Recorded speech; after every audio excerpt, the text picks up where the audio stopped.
อ้ยโดยนักพัฒนาคุณลุงเสืออ๋อแล้วถ้าตอนมันไม่โสภาเท่าไหร่ก็ตอนเป็นตุลุงนี่แหละยังเพียงข้าสมาขออะไรเกี่ยวกับว่าเป็นยังดอกอะไรอะไรยันก็มาเป็นยังดอกเนาะอาจารย์ใช้ตัวลุงมีคนมาได้ฟังกันตะกี้อ่ะท่านผอก็เปิดเพลงตามยุคตามสมัยที่ตัวเองเกิดใช่เนาะเอาพระเท่าไหร่ยุ่เลยเนาะอ้าวมันเป็นธรรมชาติอนิจจังทุกขังอนัตตาเจ้าทุกแต่ละคนมาเนี่ยมีแต่เก่งๆทั้งนั้นอันนี้เป็นทุกขังอนัตตาเนี่ยเจ้ากราบพระสาพระอาจารย์ท่านพระครูสมุทรศิวัตรวรกิจโยเจ้ากราบพระสาท่านสมาเจ้ากราบพระสาพระอาจารย์นิพนธ์เจ้าเจริญพรโยมเย็นหรือดีต่อเศร้าเราไม่สารเป็นรับเจ้าวันนี้ไม่พรเจ้าหายไปหนอพี่ตะกี้จะหายไปไหนอ่ะฟังเพลงนี่อ่ะหายไปไหนตะกี้เจ้าฝนตกเจ้าอ๋อฝนตกแบบสวัสดีธรรมะไทยเสื้อทุกท่านเจ้าจะพงเลยนะเจ้างั้นดิสต็อปเลยพงอ่ะเอาข้อหนึ่งนะเจ้าสลัดมาอสุภาเจ้าข้อหนึ่งนะเจ้าชอบเป็นเนาะเพลงนี่นะหน้าไม่ทันสมัยเนาะอ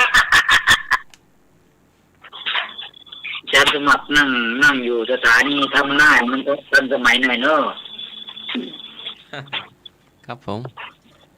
มันเปลี่ยนมาได้อีกอะใช่ไหมฮัลโหลเจ้าจะไปศาสตร์ก็ลุงนะเจ้าลุงเสือจะไปเอาตัวไอ้โหงกันเนอะ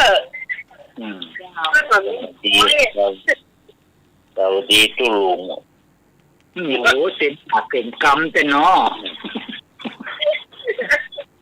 น้องตุลุงตอนน้องไอ้หนุ่ย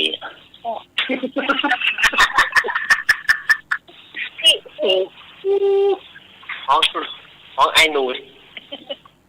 โยมถ้าผ่านมาทั้งวัดโดยสะเก็ตก็ผ่านไปเลยเด้อผ่านไปก่อนจะเด้อขาติ๊กค่อยแวะมา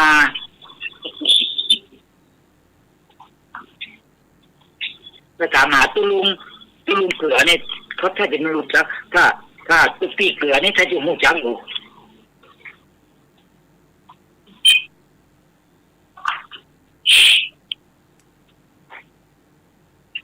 คำตอบว่าไงอ่ะอาจารย์สมัคร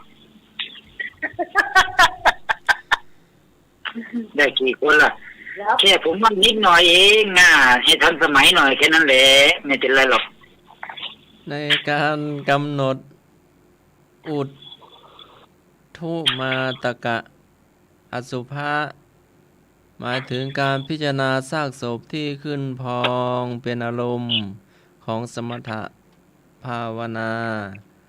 ที่ได้กล่าวมาท่านห้ามการยืนที่มีโทษเนาะไปยืนใต้ลมก็กลิ่นก็เข้ามาเนาะจะเบียดเบียนเอาถ้ายืนเหนือลมหมู่อมนุษย์ที่สิงอยู่ในซากอสุภะก็จะโกรธอย่ายืนใกล้นักเพราะจะไม่สบายด้วยกลิ่นอสุภะอย่ายืนไกลนักเพราะซากอสุภะจะไม่ปรากฏชัดอย่ายืนชิดนักอย่ายืนชิดเท้านักเพราะจะเห็นซากอสุภะไม่ทั่วอย่ายืน ชิดศีรษะนาคพ่อจะไม่เห็นซากอสุภะชัดๆเนาะอ้าวถูกทุกคนเนอะถูกทุกท่านนะ โอ้ เหมือนใหญ่เหมือนใหญ่ อันคำถามคำตอบอยู่ตัวกันเนาะอยู่ตัวกัน บอก เนาะ เป็น แย ยาก ว กัน ด ไม่ อก ออกเนาะครับนิมนต์คำถามอาจารย์นิพนธ์ครับพรหมอยู่ตัวกันเนาะคำถามคำตอบ ปัญหาข้อที่สองภิกษุอยู่ในห้องกับผู้หญิง2 ต่อ 2ต้องอาบัติอะไรกอไก่สังฆาทิเศษขอไข่ปาจิตตีขอควายนิสกีปาจิตตีงองูทุกกฎภิกษุอยู่ในห้องกับผู้หญิง2 ต่อ 2ต้องอาบัติอะไรกอไก่สังฆาทิเศษขอไข่ปาจิตตีขอควายนิสกีปาจิตตีงองูทุกกฎ งองูครับงองูครับ ผมเอาข้อขอไข่ครับผม ขอไข่เนาะ ครับขอไข่ พี่พรตอบขอใครเจ้า ขอไข่2 คนแล้ว ขอไข่ เนาะ งองู1 คน ปฏิตีขอไข่ ขอหน่วยเอางองูมาละ เจ้า พี่ส่งจะเอาขอใครเนอะ เจ้า ต้องขอไข่นอ เจ้า เจ้า นี่ปัสลีมาเนอะปัสลีได้ยินเสียงเจ้าเนอะวันนี้นะเจ้า พี่กรณ์ก็เอาข้อขอใครจ้า ขอไข่ทำเอ้ยไข่เรา เอาพี่เอ้ยเอาข้อขอไข่เนอะไอ้หน่อยตุลุงนี่คน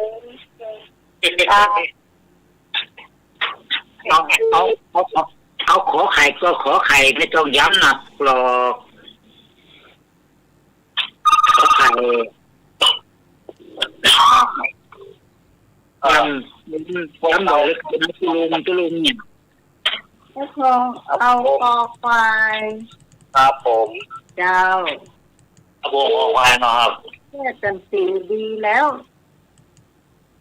คำว่าภิกษุอยู่ในห้องกับผู้หญิง2 ต่อ 2ฟังดูดีนะภิกษุอยู่ในห้องกับผู้หญิง2 ต่อ 2ต้องอาบัติอะไรถ้าถามว่างั้นนะ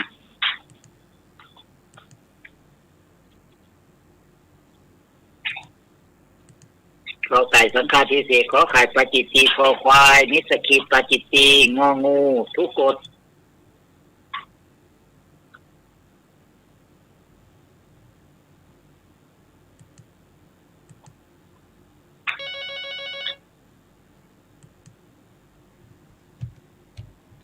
นึกมาแล้ว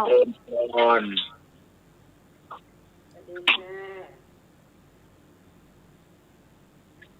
เจ้า เจ้า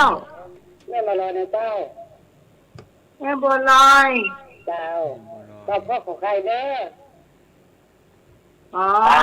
โอ้สวัสดีครับแม่บัวครับ ค่ะ บัวลอยก็มาแล้ว วันราชการอาจารย์นิพนธ์ค่ะ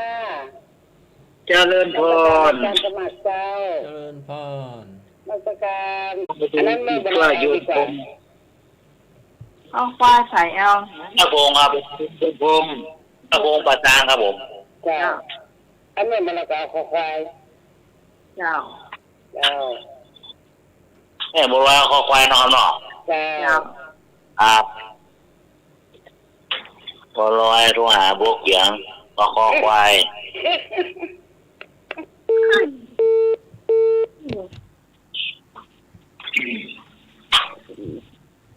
โทรหาบัวเขียมแต่เอาคนละข้อเนาะ ผู้เขียมด้วยสอบใช่นะ บัวเขียมกำลังคิดอยู่เนาะสงสัยไม่สังฆาไม่กอไก่ก็ขอไข่ไม่ขอไข่ก็ขอควายไม่ขอควายก็งองูเนาะ บัวลอย เพราะว่ากำลังคิดว่าอย่างก็ตีความมันอยู่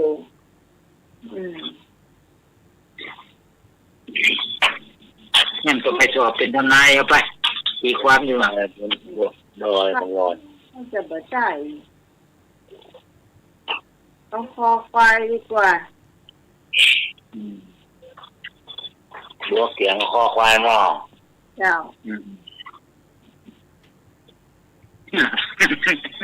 บัวเขียงตามบัวลอยไปอีกแล้ว ครับ งานนี้บัวเขียงตามบัวลอย คือถ้าเอาไปตีความแต่ละอย่างมันออกไข่น่าจะบ่ได้นะ พิสเดอร์นูงองู เดี๋ยวให้เฮ็ดลงเหรอ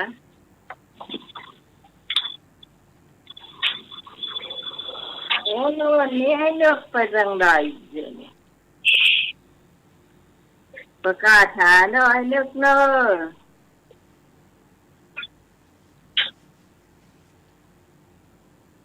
แต่มาโวยๆเด้อปัสลีตัว น้องวีผมมัน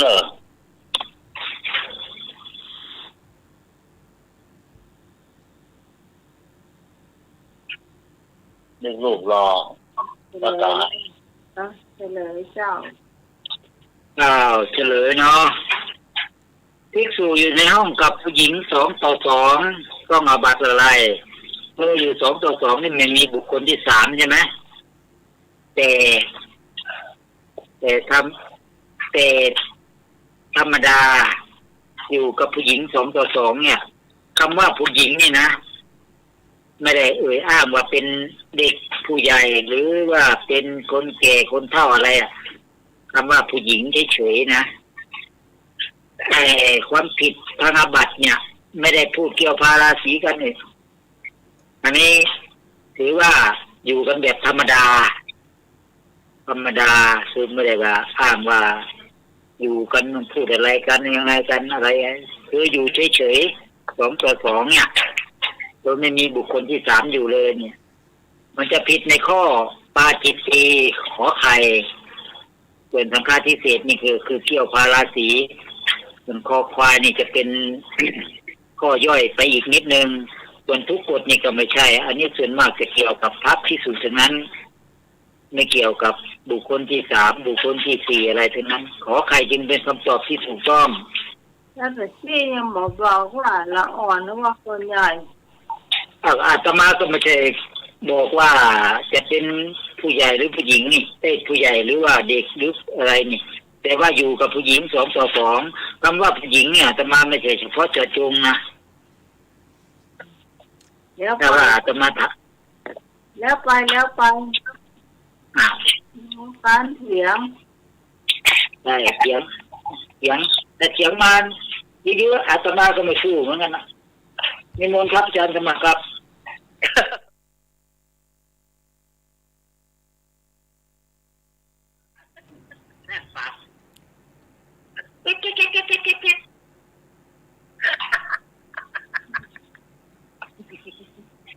ดูผู้หญิง2 คนอยู่กับแม่ก็ได้หรอแม่ก้อนเท่าแม่เป็นหัวแม่ก็ได้หรอ ได้แต่อยู่กันโดยไม่มีบุคคลที่3ธรรมดาเป็นปาจิตตี อยู่กับแม่2 คน นั่นมีบุคคลที่3อยู่ก็อาจจะเป็นทุกกฎ มันจะมาถาม หันธรรมยังเทวตาอุยะโยชะนาคาถาโยหนามาเสหุคปตาจนิหุคปยปตาจนิปยาโสกปตาจนิโสกาโหตุสัพเพปิปานิโนขอสัตว์ทั้งหลายทั้งประสบทุกข์จงพ้นจากทุกข์ที่ประสบภัยจงพ้นจากภัยและที่ประสบความโศกจงพ้นจากความโศกเสียเถิดเอตาวตาจะอัมเหหิสัมภะตังบุญญาสัมปทังสัพเพเทวานุโมทันตุสัพพสัมปติสิทธิยาขอเทวดาทั้งปวงจงได้อนุโมทนาซึ่งบุญสมบัติอันข้าพเจ้าทั้งหลายได้สร้างสมไว้แล้วในเพื่อความสำเร็จแห่งสมบัติทั้งปวงเถิด ทานังทาทันตุสัทธายาสิลังลักขันตุสัพพทาภาวะทีลาตาโหตุขาสันตุเทวตาคตาขอเทวดาทั้งหลายจงให้ทานรักษาศีลและยินดีในการภาวนาด้วยใจศรัทธาตลอดการทุกเมื่อขออัญเชิญทวยเทพทั้งหลายที่มาสุมนุมแล้วจงกับเถิดสัพเพพุทธาภรปตาปัจเจกานันจะยังพลังอรหันตานันจะเตเชนะละขังหันธามิสัพพะโสด้วยเดชแห่งพระพุทธเจ้าทั้งหลายผู้ทรงถึงพร้อมด้วยธรรมพระธรรมด้วยเดชแห่งพระธรรมขอปัจเจกพุทธเจ้าทั้งหลายด้วยเดชแห่งพระธรรมของพระอรหันต์ทั้งหลายขอให้ข้าพเจ้าจงคุ้มครองรักษาความดีไว้โดยประการทั้งปวงเทินเป็นบทเทวตาอุยะโยชนะคาถาสายสวดต่อท้าย7 ตำนาน12 ตำนานเพื่อเชิญเทวดาขอไก่ กอไก่เพื่อเชิญเทวดาท่านกลับขอไข่เพื่อเชิญเทวดาท่านอยู่กับเราต่อขอไก่ ปีกบ้าน ขอไก่ส่งเทวดากลับ เชิญเทวดากลับถูกทุกคนถูกทุกท่านเนอะ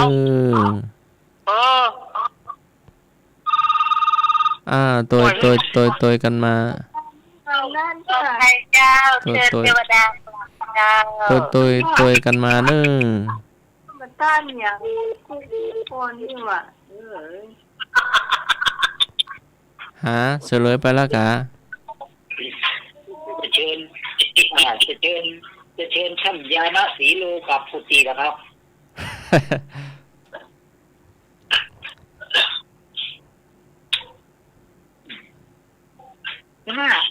เรียกง่ายๆไว้เนาะคำถามยาวเป็นจริงว่า5 ว่าสไตล์ของอาจารย์สมัครเป็นแบบนี้แหละคำตอบน้อยเดียว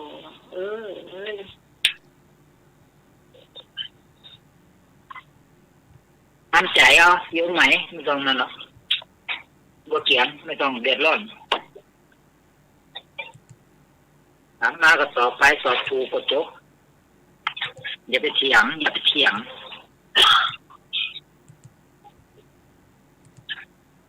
คำถามข้อที่4ถามได้เลยเนาะ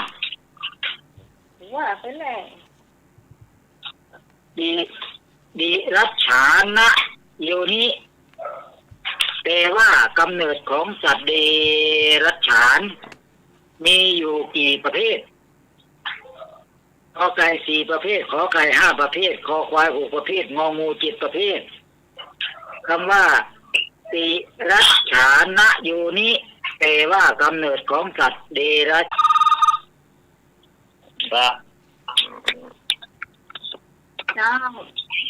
เจ้าทุกคนจับกอไก่เจ้า4 ประเภทเจ้าขอไก่แม่บัวลอยมาเลยแม่บัวลอยครับผมอ่านเสียงนะครับเจ้าให้พวกเราขอไก่2 ประเภทครับผมเจ้าให้ผมครับปลาจางเจริญพรโยมพงษ์เด้อสวัสดีเจ้าข้อควายนะเจ้าเจริญพรคอควายจ้ะเจ้าขอควายเนาะเจ้าครับควาย ขอบคุณครับถามอาจารย์นิพนธ์ให้เดินเก่งเฮ็ดลงเนาะ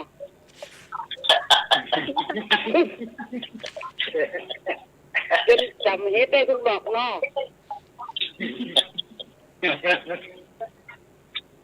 ปีนี้กำลังได้กินเฮ็ดลมเลยโยมแม่เลย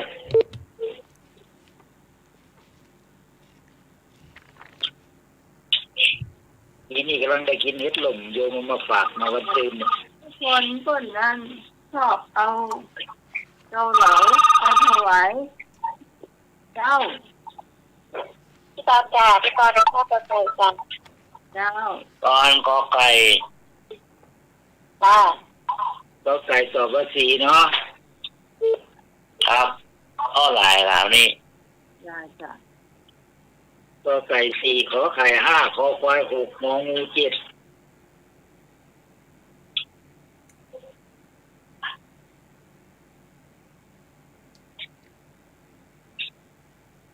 ให้หนูในข้อไหน กอไก่ครับตานปุ๋ย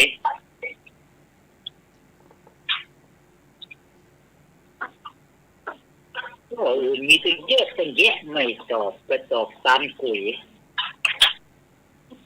ที่ซองและหายแซฟ ผลถ้าจะตกนะ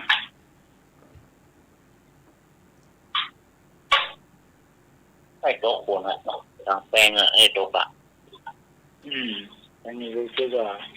ตั้งแต่6 โมงมันนายมนึกหน่วยใส่มาตลอดอะใกล้ดอยเนาะข้ามฝั่งก็ไปเชียงรายแล้วล่ะแม่ออนสันกำแพงตัวนั้นน่ะตามมุม ที่เห็นว่าตังแต่สร้างกระทบนักหนาอันนี้ สมัครตอบฝนตกลินบนวัดพระธาตุดอยสุดวัดพระธาตุดอยสะเกษมีสายมาเลย เจริญพร สวัสดีค่ะอย่าถามยันยมหน่วยแล้วแต่คุณจับกบได้กี่ตัว ฮะ ถามว่าหน่วยว่าจับกบได้กี่ตัวแต่คืนน่ะ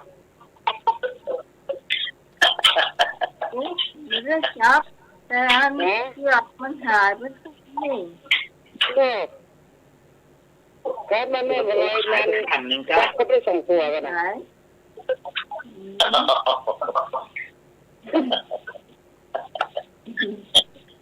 ไอ้หน่อย ครับ ให้หายแค่รับว่านอพี่แซวนี่นอ ครับขอบคุณครับ ช่วยจับทุกคนได้กินฮิตลมทุกวันน่ะ โอ้โหใกล้ลงไปละ ดอยโยม เจ้า อยู่ใต้ดอย ยังไง ลูกติดดอยเนาะ ครับ ใช่มีหน้าเขื่อนไปเลย กาพญานาค2 ตัวอยู่ลงมาคลิปแต่ไม่ก็ได้กินได้นี่หรอก จะไปว่าจะอ่าน ต้นหอมต้นหอมเปิดเปลือก ครับ ก็ลองมาอยู่สักวันนี่ อยากได้กินฮิตเรื่องหนา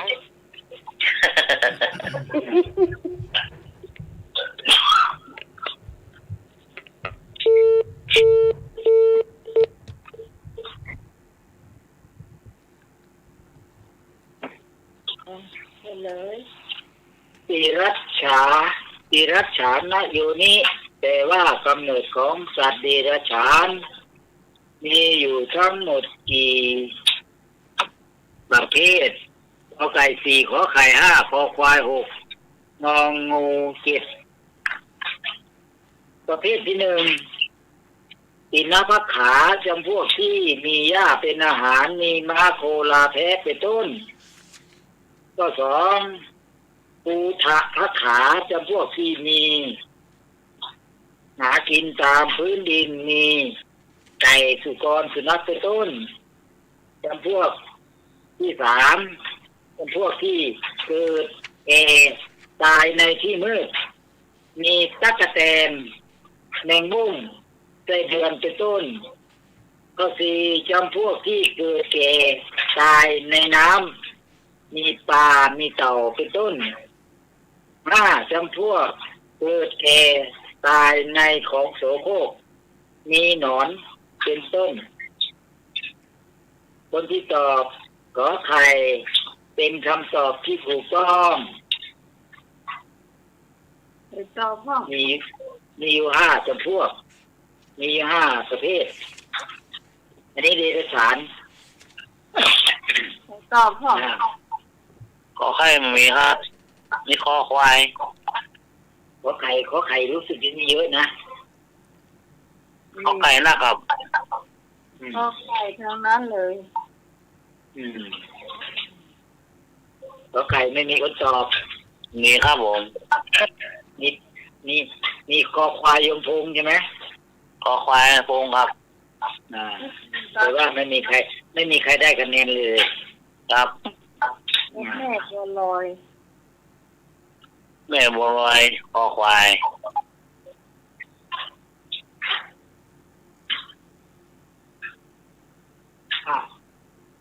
ได้สักกี่ข้อไหนได้สัก2 ข้อได้จ้าอาจารย์ธรรมะนิมนต์ครับในญาติก่อนในฟังมัน ผู้จะงดเว้นจากสัมผัสปลาปะควรใช้คำพูดเช่นไร ก็คำจริง ขอคำสุภาพ ขอคำมีสาระ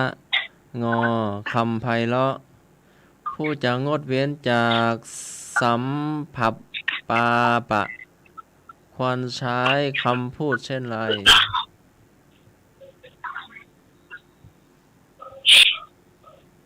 ขอไก่ครับ แต่ออกนะวันนี้อ่ะ ตัวลุงหลุยนั่นลุยครับแล้วก็ตัวลุงหลุยนะ มันมีข้อเนี่ยผมเดี๋ยวนี้มันฟังไม่ชัดเลย เจ้า แล้วก็ไก่จังขอไก่นะครับพ่อ ส่วนคำถามนักกรรมเนาะอาจารย์ธรรมะ แม่กี่ครับอ่ะ เป็นไงหมอ ครับผม ส่วนคำถามนักกรรมเนาะ ฮัลโหล ฮัลโหลอันข้อของใครนะเจ้า ขอไก่พ่อมาตัวเนาะ ผมคิดตามละ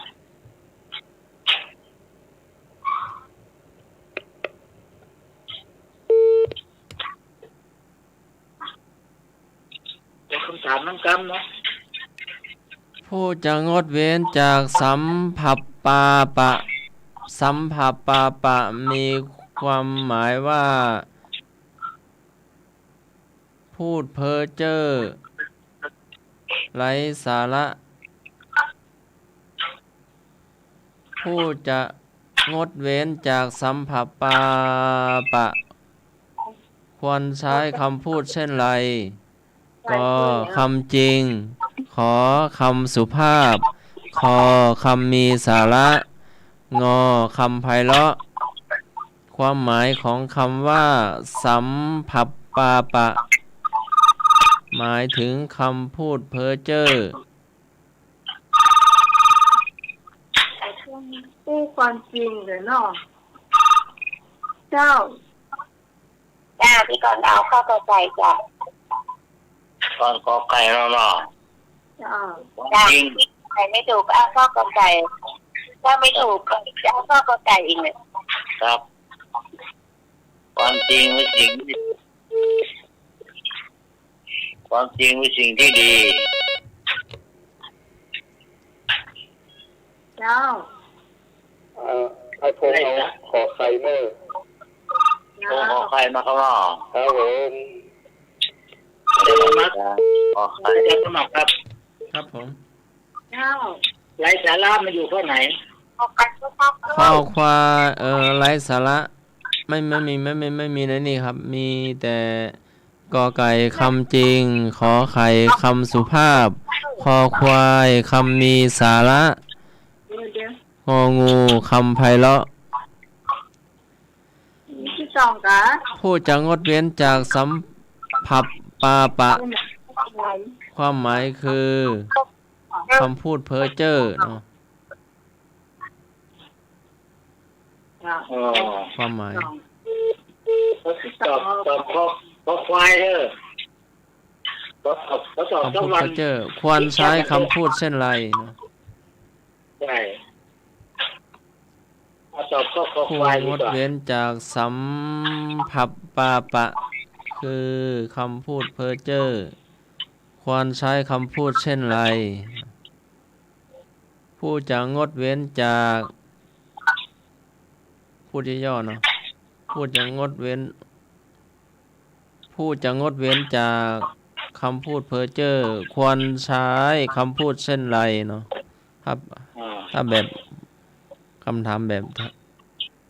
บบความหมายความแปลเนาะ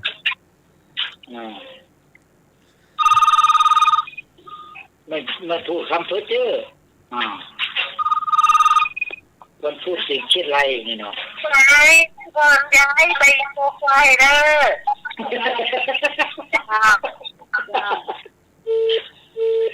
ไอ้อะ ก่อนที่ตอน พอนเหรอ จ้า เธอคอควายอ่ะ จ้า แล้วสมโนควายคอควายหรอก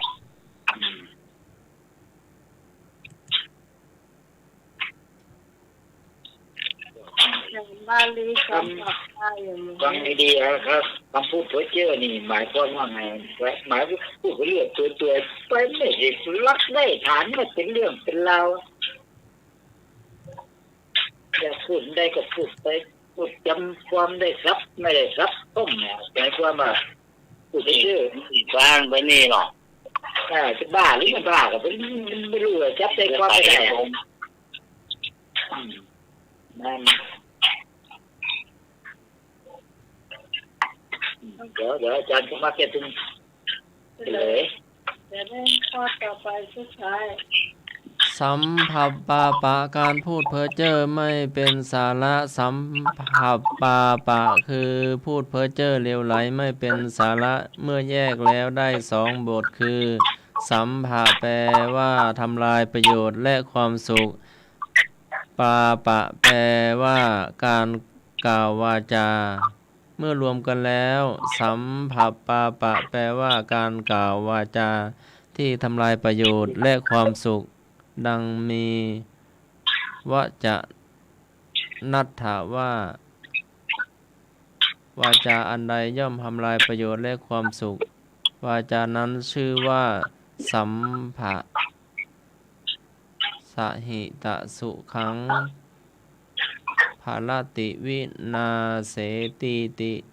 สัมภะต่อผู้จะงดเว้นจากสัมผัสปาปะควรใช้คำพูดคำที่มีสาระคอควาย โยมพรเปลี่ยนพระมโนครัวไปอยู่ที่ไหนดีล่ะโอควายเนาะ คอควายครับ โอเคไปสาระ จ้าข้อสุดท้าย ข้อสุดท้ายถามง่ายๆเอาครับ วัดที่พระเจ้าอยู่เนี่ยแดงได้กี่ชนิดกอไก่2ชนิดขอไข่3ชนิดคอควาย4ชนิดงองู5ชนิดวัดที่พระเจ้าอยู่ทุกวันนี้แดงได้กี่ชนิดกอไก่2ชนิดขอไข่3ชนิดคอควาย4ชนิดงองู5ชนิด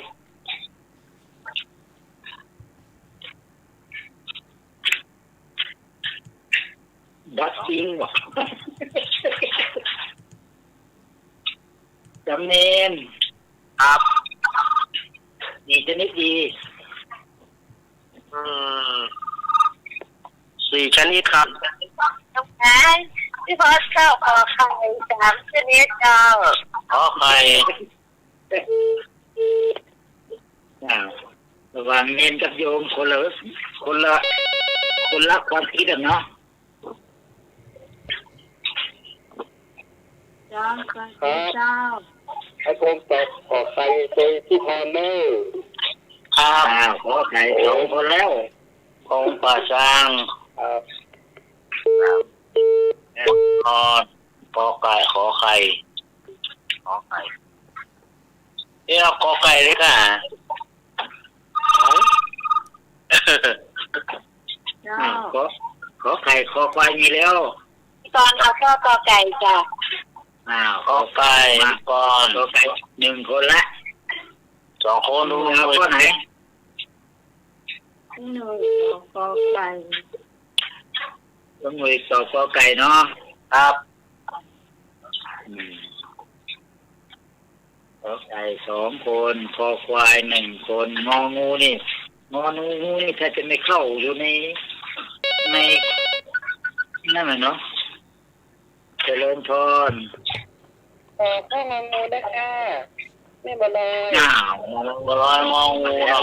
ลอย เจ้า ข้อไหนที่มันแตกแยกอ่ะ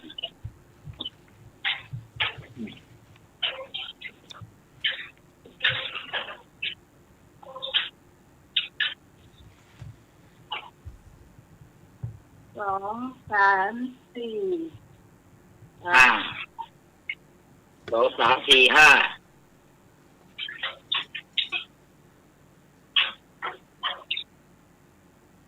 ขอไก่ถูกต้อง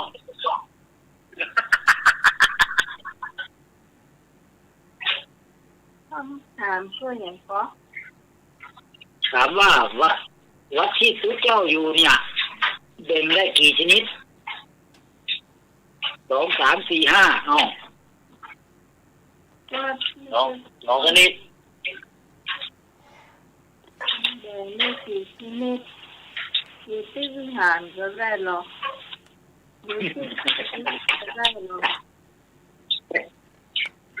เดี๋ยวจะบอกทำจากสมัครแต่สมัครมีกี่ชนิดครับ วัดเหรอครับ ครับวัดนะที่เขาอยู่ทุกวันเนี่ยมีกี่ชนิด วัดเล็กวัดใหญ่ก็วัดเหมือนกันใช่ครับ เหมือนกับวัดลาดกับวัดหลวงเหมือนกันน่ะ เดี๋ยวก็วัดลาดกับวัดหลวงนะเนาะวัดอยู่3 อำเภอวัดอยู่3 ตำบลวัดอยู่3 หมู่บ้านเนี่ย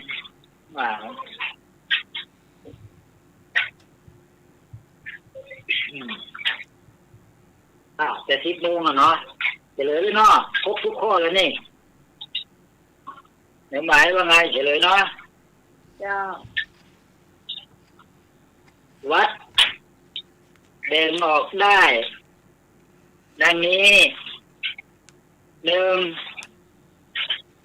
วัดที่มีวิสุงคามสีมา 2. สำนักสงฆ์คนที่ตอบกอไก่เป็นคำตอบที่ถูกต้อง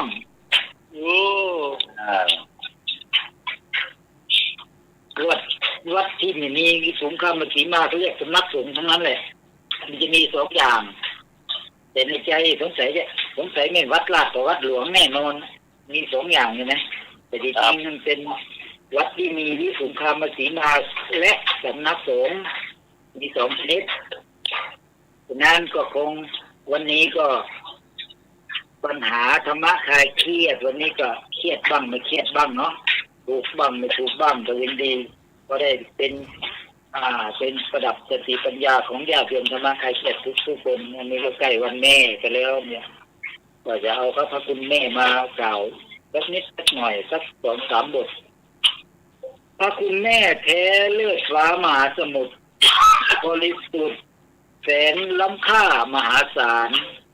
พระคุณแม่เพทั่วล่าสุธาธามน่ากล่าวขานการประสบพบมากมายรักอะไรก็ไม่แท้เท่าแม่รักถูกสมัครรักสายเลือดไม่เหือดหายอันรักอื่นชื่นชมนักงานจากคายย่อมจางหายนายหรือดีไม่มีทนพระคุณแม่แท้กล่าวกันนั้นไม่สุขแม้สมมุติขุดแผ่นดินสิ้นทุกผลเป็นมือก้อนร่อนละลายในสายชนทั่วทุกหนบนสมุทรสุดนาทีแล้วก็เอาเขาสุเมนที่เด่นล่าเป็นปากกาทาน้ำหมึกเป็นถือสีเอาฟ้ากว้างต่างกระดาษวาดวรีเหมือนแผนที่ชี้ชมบุญคุณมารดาเขียนจนสิ้นดินและฟ้ามหาสมุทรไปจนสุดหิมมาวันนั้นแล้วหนา ก็ไม่หมดทดแทนคุณบุญมารดา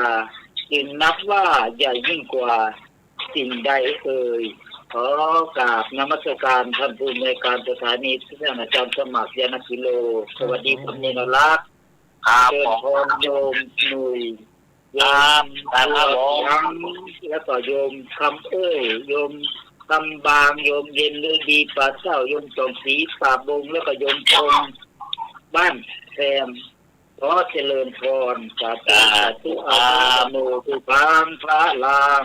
ครับครับ ขอบ ไป คุณอาจารย์ ครับ อาจารย์นิพนธ์ครับผม จะเอาไปเป็น คุณแม่อันล้นฝ่าประมาณไม่ได้เนาะครับ เจ้าเนาะเราไม่ทำต่อจากว่า ครับมาถึงที่จะเล่านิทานเนาะตอน2 ทุ่มแม่ก้อยแจ้จ้างสันกำแพงเพิ่นโทรมาว่าวันนี้จะมีรายการธรรมะคลายเครียดก็บอกว่ามีเหมือนเดิมถ้าบ่มีฟ้าบ่มีฝนนี่เนาะแม่จะท่าฟังเด้อแต่เพิ่นบ่ได้โทรมาเพิ่นฟังเฉยๆเนาะแม่ก้อยวันนี้นี่ก็คงจะมีฝนตกหลายๆที่เพราะว่าเราฟังจากศรัทธาญาติโยมที่โทรมาวันนี้บางวันเนี้ยเหมือนกูเตือเนาะตอนนี้โทรลุกเรียน ฮะ รายการนี้เนี่ย จะบอกอยู่อย่างหนึ่งว่า คนที่จะโทรมาได้นี่จะต้องจ่ายเกิน100เนาะ ที่โทรรอบเดียวเหมือนของเมลอโทรแล้วโทรแหมโทรแล้วโทรแหมนะฟังอย่างเดียวนะ ตามเท่าเชียงหมดเนาะ อย่าโทรเนี่ยนี่โทรได้ก็เดี๋ยวแต่ ไม่ใช่ฝนตกหลายที่อ่ะว่า น่ากะวันนี้ก็คงฝนก็คงจะตกหนักนะครับเพราะว่าประมาณเมื่อแรงเนี่ยขลึ่งบอกว่าไปทางใดพ่อง ครับ เนาะแต่นั่นก็ถ้าฝนตกก็ญาติโยมก็รับดีฝันดีกันแล้วกันถ้าฝนตกถ้าฝนบ่ตกก็ฟังกันไปก่อนเนิ่งหรือว่าฝนตกธรรมดาก็ฟังกันได้ถ้ามันบ่มีขลึ่งบึ้งบ้างเนาะเอาละศรัทธาญาติโยมต่อไปนี้เพื่อบ่ให้เป็นการเสียเวลาอาตมาจะเล่าต่อจากที่เฮาเล่ากันตะคืนคือใจความของเนื้อธรรมมหาวิบากที่ศรัทธาญาติโยมกลัวกันนักกลัวกันนะที่ว่ากูว่าเอาธรรมมหาวิบากนี่กลัวมันบ่ดีอย่างนี้มันเป็นอัปมงคลว่ะศรัทธาญาติโยมฟังแล้วก็จะเข้าใจว่าความจริงแล้วมันบ่น่ากลัวศรัทธาญาติโยมมันเป็นวิบากของปู่เศรษฐีที่ว่านะกินกัวผานตานกัวเสี่ยงที่อาตมาว่าไปแต่ว่าเปิ้นเอาของกินมาให้กินเปิ้นเอาจีนลาบแกงอ้อมมาให้กินบ่กินหาว่ามันจะเสียมันจะกินก็เอาไปลาบจนเหลวหมดก็เอาไปจะฮ้องว่าลาบอย่างไรกินเอาไปลาบก็เหลวหมดของกูจะเสียหายเลยบักกินอย่างละกินข้าวหัวเปียนกับน้ำอันจืดอันจางจะใส่เกลือก็กลัวเกลือมดจะใส่น้ำปลาก็กลัวน้ำปลามดบ่ต้องใส่อย่างละปะแม้แต่น้ำก็บ่ต้องใส่เมื่อตะคืนนี้อาตมาได้พระเจ้าประสิทธิโกศลถามวิบากของเศรษฐีเนี่ยแล้วพระพุทธเจ้าจะตอบจะใดแต่คืนนี้อาตมาได้เล่ามาตึกตะอีเนาะคืนนี้ก็อาตมาก็จะมาเล่าต่อไปว่าองค์สมเด็จพระสัมมาสัมพุทธเจ้าเปิ้นได้เทศนาให้พระเจ้าประสิทธิโกศลฟังว่าดูการามหาราชอ่านว่าเศรษฐีผู้นี้มันมีข้าวของมากมันบ่อาจจักบริโภคได้ เป็นเพราะวิบากเก่าของวิบากเก่าที่ทำไว้จัดแล้ววิบากเก่าจะไรชาติก่อนเนี่ยมันก็ได้เป็นเศรษฐีเหมือนกันต้นฮ้องว่าคูดุมพีหรือว่ากระตุมปีกระตุมปีกมันฮ้องกับไปหลายสำนวนก็คือเศรษฐีนะเศรษฐีย่อมเศรษฐีย่อมเพราะว่ากระดุมพีกระตุมปีกเอาเป็นว่าเศรษฐีก็แล้วกันเอาฮ้องกันง่ายๆก็คือเศรษฐีนะชาติก่อนมันเป็นเศรษฐีแต่บ่มีใจเชื่อศรัทธาบ่เคยทำบุญทำทานอย่างมีอยู่วันหนึ่งปู่เศรษฐีพวกเนี้ยกับมุยกับมีดกับมุยกับมีดจะไปซ่อหลัวโอ้เศรษฐียังหาหลัวอยู่โอ้มาขี้ล้ำมากันเนาะเป็นเฮาก็ซื้อเตาแก๊สเอากันเนาะอันนี้ยังไปซ่อหลัวอยู่กำมีดกำมุยจะไปซ่อหลัวพอดีว่าวันนั้นพระปัญเจกับพุทธเจ้าเปิ้นมาบิณฑบาตมันก็ได้เป่าเพื่อกับคนทั้งหลายฟังว่าโอ้ศรัทธาเจ้าบ้านเฮาหมู่เฮาเฮ้ยบาเดนนี่มีตู้เจ้ามากุมบาทเนอะหมู่เฮาหมู่สู่เขาป้ากันหาอย่างมาใส่บาทกันเนอะตู้เจ้ามีนี่นะตู้เจ้าเปิ้นมากุมบาทตู้เจ้ามาบิณฑบาตเนอะมันว่าแต่เอี้ยแล้วมันก็เข้าไปป่าเข้าไปแพะเข้าไปป่าในครั้งนั้นเมียมันก็มากึศใจโอ้คำว่าตู้เจ้า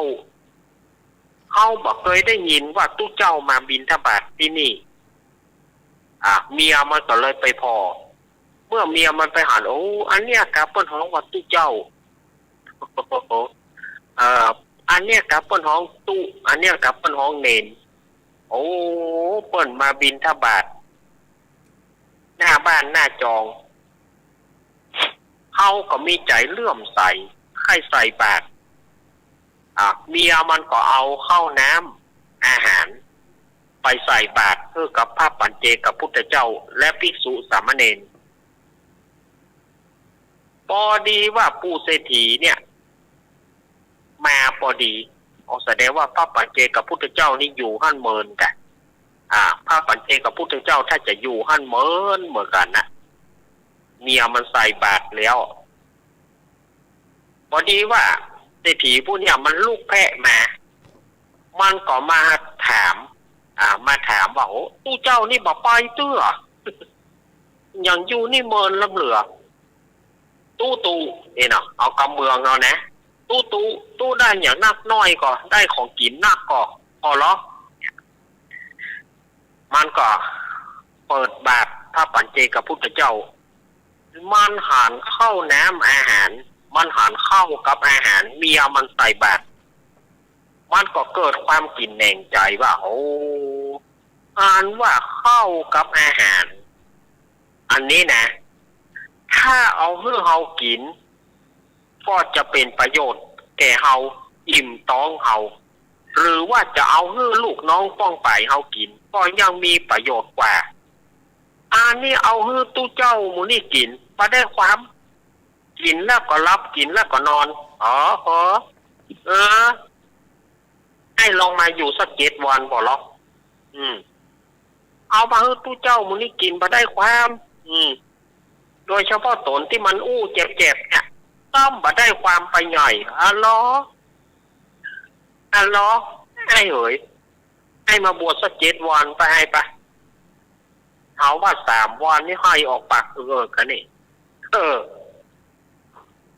ย้อนมันเกิดความกินแหนงนี่แหละ บุญเก่าที่มันได้เป็นเศรษฐีก็คือมันได้เปล่าให้คนทั้งหลายมาใส่บาตรเหตุที่มันมีของน่าอาจจะกินจะบริโภคได้ก็เพราะว่ามันเกิดความกินแหนงที่เมียมันเอาเข้าไปใส่บาตรแล้วมันเกิดความกินแหนงใจนั้นเหตุนั้นจึงเป็นเหตุที่เป็นเศรษฐีแล้วอาจจะกินอาจจะใช้ได้ในข้าวของเหล่านั้นเนี่ยอันเนี้ยนี่นะอันนี้วิบากข้อที่1นะ แถมข้อหนึ่งเหตุว่ามันบ่มีลูกที่จะสืบสกุลมันมีเหตุปัจจัย2ประการหนึ่งมันขี้ทีแถมประการหนึ่งมันได้ฆ่าหลานตัวเก่ามันได้ฆ่าหลานตัวเก่าเพราะว่านายครับนั้นเนี่ยมันอยู่กับอ้ายหรอ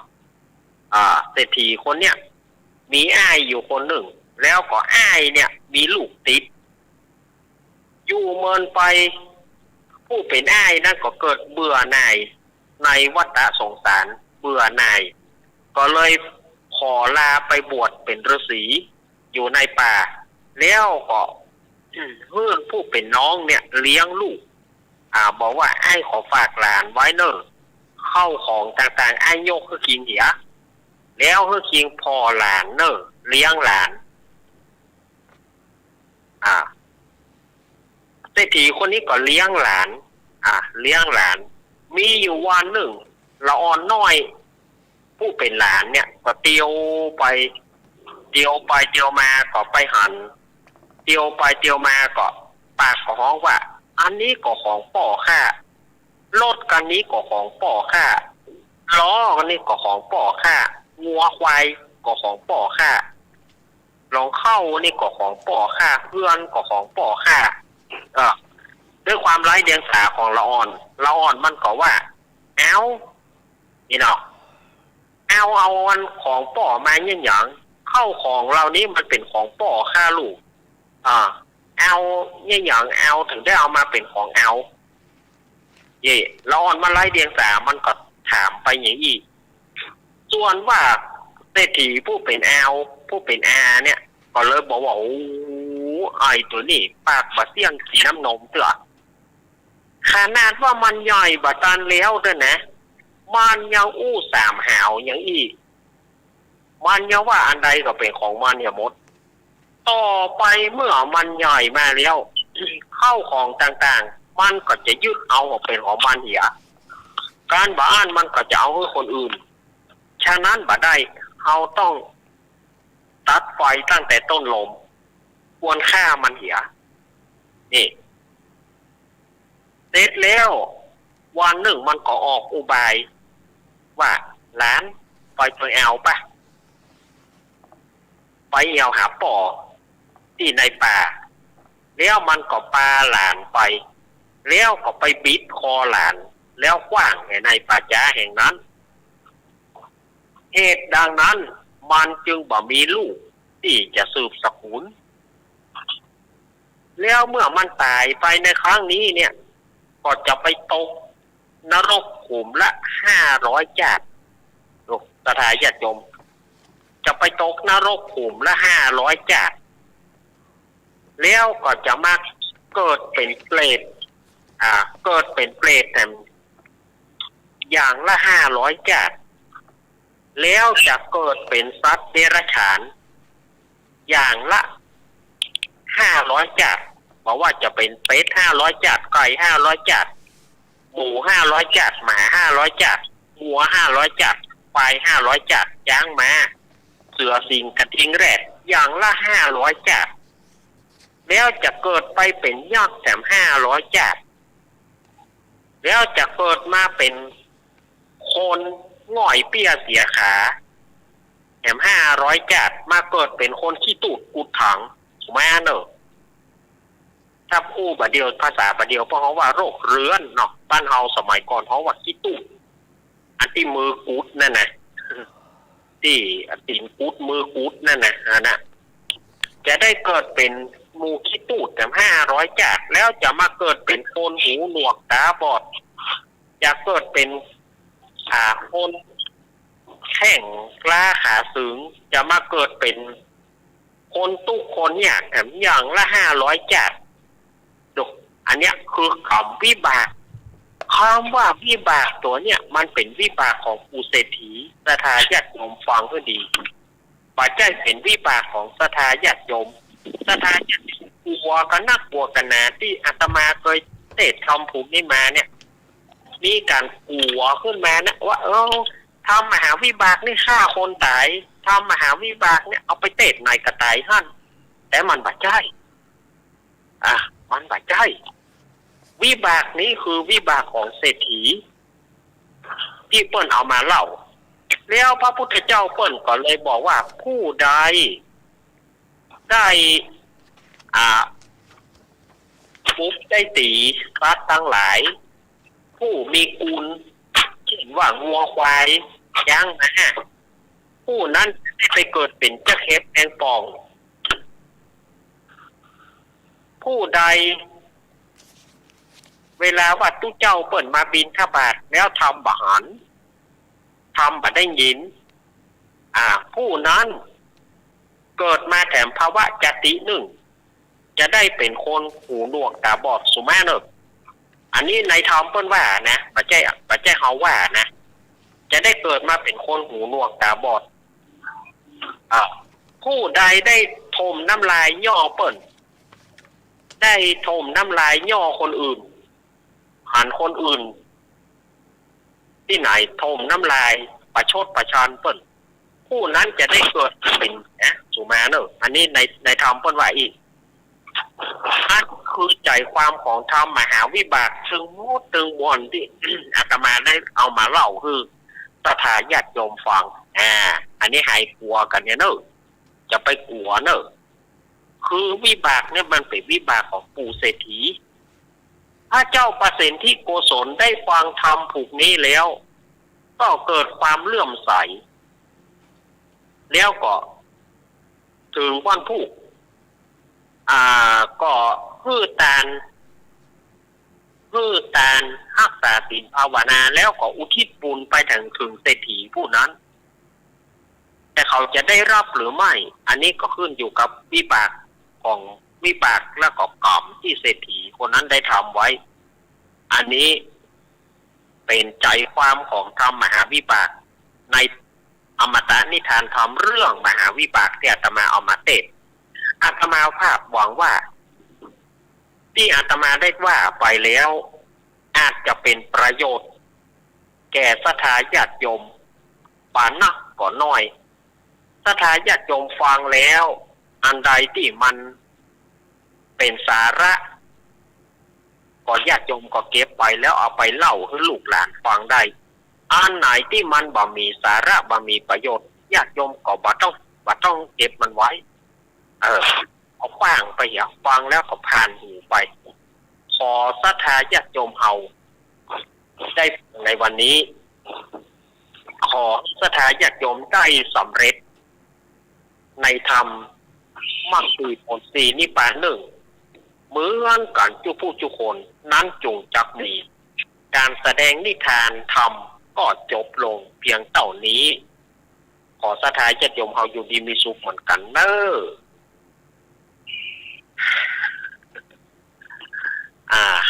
เอาละศรัทธาญาติโยมก็คงจะหายพอกันแล้วเนาะฟังธรรมเมื่อใดก็หูว่าฟังธรรมเมื่อใดก็หัวเอาปี่เขาว่าจะได้แฮะว่าหนุ่ยหลับเลยลุงนุยไปแล้วทางนุยครับอันนี้ผมคล้องใจที่ว่าอันทุกเจ้ามากุมบาทแล้วโลกเนี่ยมาหันมือนี่โอ้หน้าหัวเนาะหัวนั่นนะกะโอ้มันบ้านผมไม่มีนะบ้านผมเนี่ยมีทุกเจ้ามาโหล่น3-4ตนมาเนี่ยถ้าทุกเจ้ามาเอานะทุกเจ้าทางนั้นทางนั้นคนทุดงเหรอคนเดินทุดงมา4-5 ตนเปิดมายืนหน้าบ้านนะกะแล้วเขาโลดเอาหัวแก้งแบบมกูดหรอวะถ้าเขาคิดเห็นปูนถ้าเขาปะตานก็บอกเปิ้ลวันนี้มันเรียวไปตัดใส่เปิ้ลบุรีโหเลยยกใส่บาตรไปหน่อยตะแรงหัวบอกว่าถ้าเขาทำบุญไปเหียครับเพื่อสวดมนต์เพื่อปั่นพรจัดยาวการโอนเนี่ยมันโหล่น มีเท่าใด โอ้วันนี้กี้ในหน้ากลัวเนาะ นะนับเพิ่นว่าจะเกิดมาจะเป็นคนหูหนวกตาบอดเลยเพิ่นว่า อันนี้ในธรรมเพิ่นว่าไว้เลยนะครับ คืออย่างบางคนน่ะไปยากตามเนี่ยบางคนก็หนีไปหน้าซื่อ ครับ บางทีเปิ้นขอห่วมทำบุญอย่างต้นเตียนละอ่อนละอ่อนแห่เตียนมาหล่นหนีเปิ้นก็จะไปหล่นหนีย่างเนาะก็มีก็แค่8-2 บาทก็ทำบุญไปเปิ้นบ่ใจว่าจะเอาจะว่า8-2 บาทบ่เอาอย่าเปิ้นบ่ได้ว่านะ ดูจะมาเต็กองเสียเนาะ ถ้าแบบกรณีที่แบบที่อาหารไม่เอาจะเอาปัจจัยอันนั้นน่ะอันนั้นคุณบ่ต้องทำละเอาอย่างก็บอกเอาปัจจัยอาหารไม่ต้องการอย่างอันเนี้ยความบาดครับ อันอย่างอันนี้เขาก็บ่ได้บุญเขาก็บ่ได้บุญเปิ้นบักแบนมาหรออาจารย์น่ะอย่างนั้นแหละบางที่มีหรอกอาหารไม่เอานะเป็นอย่างเขานี่เขาจะห่อเข้าไว้กะห่อเข้าไว้ไปกินดูว่าเตื้อนึงเขาอาจจะกั้นก็ได้เอาขอได้เข้าไว้ก่อนนะอันนี้ไม่เอาอาหารไม่เอาจะเอาปัจจัยคนมีหรอที่แกะนะต้องเอาแต่งตัวมีเงินเนอะการนี่นะเงินมีอย่างมีหมดละใส่เสื้อใส่ผ้าใส่สิ้นหรอลงสิ้นเนี่ยใส่เสื้อแขนยาวใส่หมวกนะกวัดอันกว่านี่ในบ้านนะเนี่ยเปิดมาเปิดนะ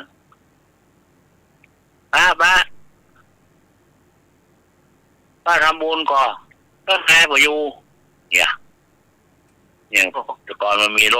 ถที่มันแห่พระป่าแห่มาหน่อยก่อนรถปิกอัพแห่ไงใส่หมวกมาเป็นมูเปิดมันบอกบุญก็หายไปจะเมินเนอะมาก่อนได้มากุปี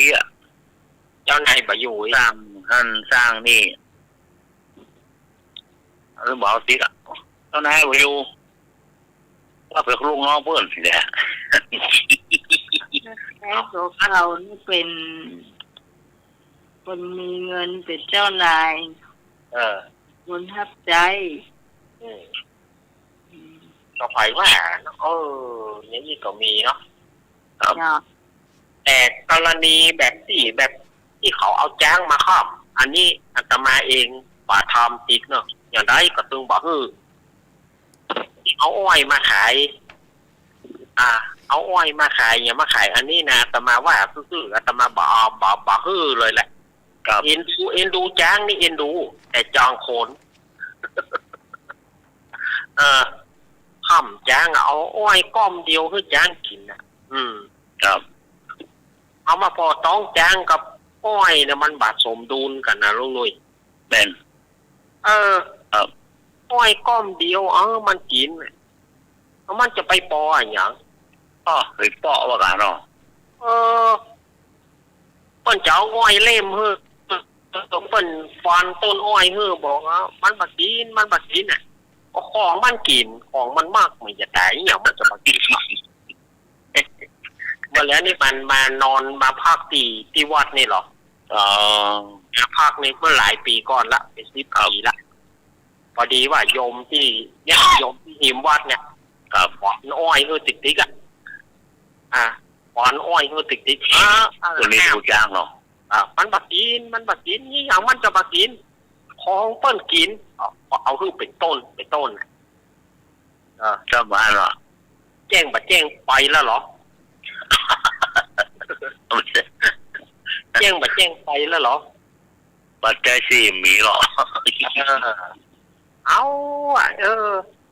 บางทีจ้างบัดได้รับได้นอนบางทีมีปล่อยหลวงปล่อยลามเอาจ้างบุญเข้าไปบ้านเปิ้นครับเอาจ้างบุญเข้าไปบ้านเปิ้นมันจะครับ ว่ามันมีในเมืองอ่ะแจ้งเข้ามาจากเดียวในเมืองอ่ะก่อนอ่ะก็เป็นในภาษาตกภาษาวนเดือดร้อนกันนะ เอาบุญไปอันนะอย่างปล่อยหลวงอะปล่อยหลวงเสียงเครื่องทึ่งๆข้างๆอะเอาจ้างไปบุญไปบ้านเปิดพอดีว่ามีปล่อยหลวงที่หนึ่งอาตมาก็ไปเหมือนกันแล้วก็โยมเพิ่นก็ไปเหมือนกันโยมเป็นอายุแก่แล้วหรอกอันว่าดีแต่นะตาขอขึ้นเฮือนเปิ่นก็เถอะนี่อย่างสตาร์ทหน้าโขนห้องที่กูใจมันว่ะ ได้ก็ตาขอขึ้นเฮือนก่อนเถอะโดดขึ้นเฮือนไป เหลือเจ้ามันยังเขาอึด โอ้มาได้นะจ้างนี่เขาไปหูมันจะได้ได้ครับเหลือจ้างเพิ่นวันจ้างเรื่องถึงวันเพิ่นสวุฒิ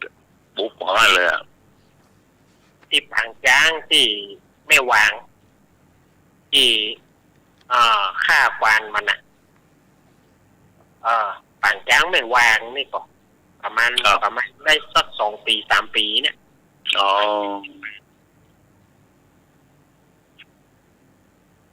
อันนั้นเราล้อ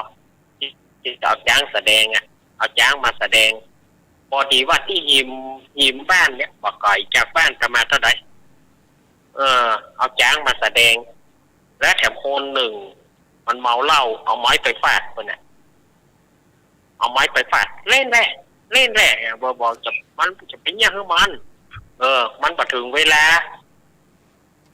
มันเมาเหล้าเราคนนั้นอ่ะเอาไม้ไปฟาดเพื่อแกครับเอาขอไปซับหัวเปิ้นแกเนี่ยตัวประเจกวานเปิ้นนะแล้วเอา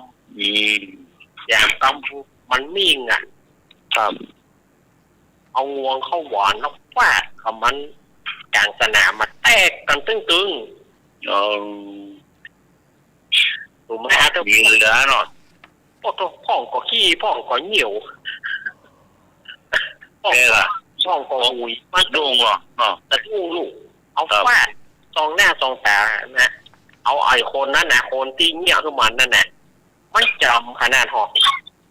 ครับเมียมันเด้อเกิดการอย่างกระฝ่ายตึมเอาอย่างละโหล่นระงับการแสดงเลยระงับการเจตานี่เนี่ยก็ต้องบอกว่านี่จะไปเงี้ยขึ้นมันอย่าไปเอาไม้ไปแย่มันอันนี้เรื่องนี้เกิดขึ้นประมาณ30ได้แล้วก็ฮะ30 ปีอาจจะได้เพราะว่าตอนนั้นเป็นเอาจ้างแสดงหรอเตะบอลกาหยังกาอย่ามาถูกมันมีได้หรอเตะบอลอ่ะเอาจ้างมาเตะบอลกาหยังกาน่ะตอนนั้นประมาณ30 ปีนะที่บ้านใกล้ๆกันเนี่ยสนามโรงเรียนใกล้ๆกันเนี่ยตั้งอันประตูมือเอาแมมซ้ำหรอเอามันตายได้หรอเอาโคนฟาดลงอ่ะเอางวงเอาข้อมาเหลือหรอบ๊อบนึงนี่ไม่โอละเอาไม้ไปแย่มาลงก่อนเนาะเราจะไปกำบะเก่าเนาะครับกำบะเก่าอันนี้มันเป็นกำข้าวกำเกลือเลยปากว่าแต่ใจในบ่ตามกำอู้เอางามน้ำใสสวยหน้าปากว่าแต่นี่เนาะกำโบราณปากว่าแต่ใจในบ่ตามในบ่ตามกำอู้เอางามน้ำใสสวยหน้าใสสวยหน้าก็คือเขาจะมาแปลกันก็คือว่าเกี่ยวกับบุคคลเนี่ยแต่ถ้าถูกหวยนะจะช่วยวัดนะถูกหวยจะเอาป่านะมันเอาของไก่ตัวเพื่อนบอกของไก่ตัวครับเพราะมันถูกกันไง มันถูกหวยเถอะพระป่าพี่สมัยนี่จะเอาเลยนี่คือไปที่หอมละเนี่ยมันเป็นของที่ไกลตัว ตอนฟังเหยียดแข่งนะกันเนาะ นั่นนะพี่หมายประท่านเดือดร้อนนะเรื่องของกินของด้อยมันถูกงวดนี้จะงวดหมดอย่าเหรอแล้วพอถูกเขาให้หันว่าเขาถูกแมนละอ่อนคนนี้ละอ่อนคนนี้ไอ้หน่วยก็ได้ไอ้หน่วยก็ต้องให้ลักเงียบเอาไว้นี่ยังดีแท้เนาะดูดีแท้งานนี่ไปห้านไปนี่ยังสถานทั้งนี้เหมือนกันพวกจะไปห้านพวกจะไปนี่เนาะกิจกรรมพวกนักเปิ้นไปห้านไปนี่การงานไปก่อนที่มันถึงมีหรอกอาตมาจังแกะหลายคนละอย่างทางที่บ้านนี่นะทางที่บ้านนี่นะมันเตือนังวัดนี่ไปซะใดก็พอถูกหวยเถอะจะแล้วถามว่ามันเป็นของที่ไกลตัวมาก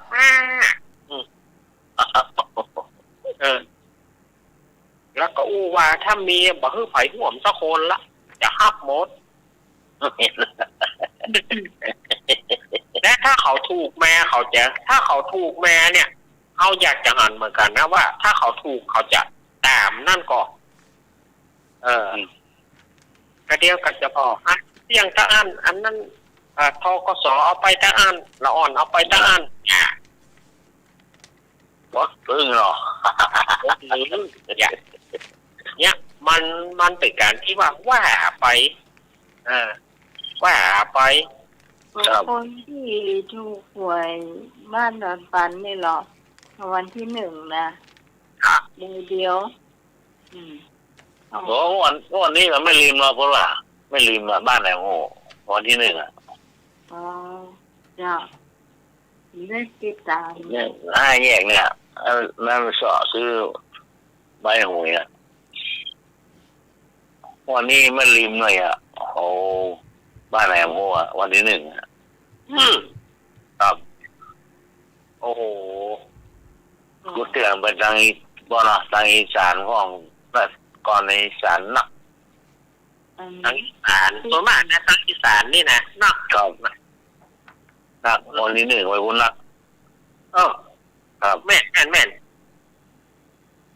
พูดถึงคนนี้ไม่ลืมโดนหวยเนาะเขาก็ต้องว่าเปิ้นจะหอมนะหอมวัดมันเป็นว่าคนว่าก็มีเรื่องมีราวเลยบางคนว่าก็ดีบางคนว่าก็มีเรื่องมีราวได้เงินมานักมีก็เรื่องกับราวหมดเลยอยากอยู่กันจัดหมดเงินเข้ามาในพิษกันเทียงกันความจริงนายหน่วยเปิ้นบอกว่าทุกขลาภครับ1ผู้ป่วยเสร็จมันจะต้องทำบุญเหี่ยก่อนที่เขาจะเอาไปทำอย่างอื่นครับการให้แจ้งก่อนการให้บุตรการนี้เรื่องม่วนเลยหรอการนี้นะคนเอาม่วนมันเป็นก็จะบอกว่าคนใดที่ได้โจกใหญ่อย่างว่าตู้เจ้าจัดปล่อยหลวงครับตู้หลวงเนี่ยเจ้าวาดจัดปล่อยหลวงแล้วเจ้าอาวาสจะต้องไปหลีกเคาะที่อื่นก่อนบอกว่าเจ้าอาวาสองค์นั้นจะได้ภาพเป็นพระครูหรือว่าได้ภาพปล่อยหลวงเจ้าอาวาสองค์นั้นจะต้องไปหลีกเคาะประมาณ3 คืนหรือ7 คืนอันนี้ถ้าบ้านเจ้าอาวาสจะมี จะเป็นเพราะเขาว่าตุกขลาบเหมือนกันเจ้าวาดองค์นี้จะบาสบายมันเพิ่นให้ไปหลีกข้อหลีกน้ำเนี่ยพ่อไปลบที่วัดอื่นเนาะไปลบวัดอื่นแล้วก็ศรัทธาเฮาก็ไปแต่งขอนไปนิมนต์เปิ่นมาครับตามจารีตแต่ๆนะครับ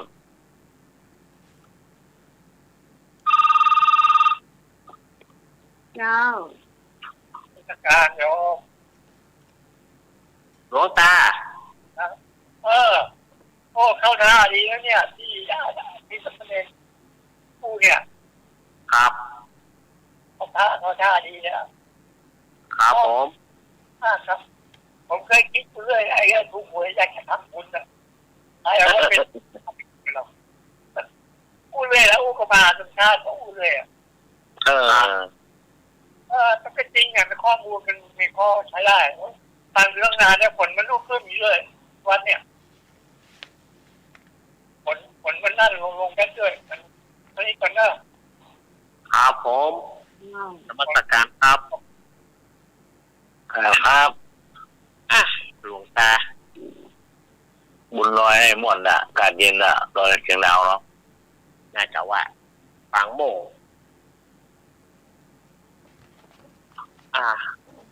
ยังประวามปากว่าแต่ใจในบัดตามก็น้ำใสสวยหน้าก็อู้งามแล้วนะเหมือนบางคนอยู่จิกใจ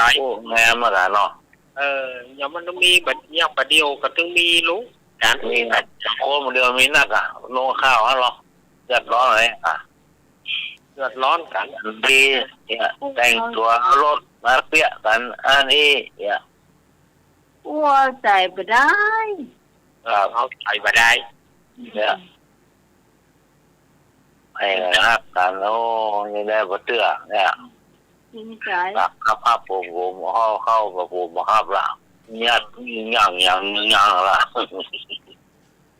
ก็มันต้องมีเนาะครับเมื่อก่อนที่วัดไหนที่เอาขอทุกเจ้ามาเลี้ยงเพนทุกเจ้าเลี้ยงเรียบร้อยแล้วทุกเจ้ากี่โตนเรียบร้อยแต่ไอติมค่าอาหารทุกเจ้าใจ